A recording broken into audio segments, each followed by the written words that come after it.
దేవుడు మనిషితో పాటు గాడిదకి, కుక్కకి, కోతికి 40 ఏళ్ళు ఆయుషిపోయినకి రెడీ అయిపోయిండు.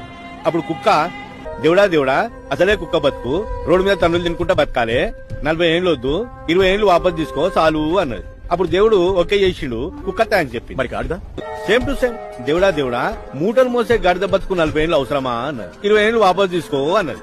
దానికి దేవుడు ఓకే చేసిండు, గాడిద థ్యాంక్స్ చెప్పింది. ఎంబడే కోతి ఓ మై గాడ్ చెట్ల మీద పుట్ల మీద 40 ఏళ్ళు కోతి బతుకు నాకెందుకు, 20 ఏళ్ళు చాలు అన్నది.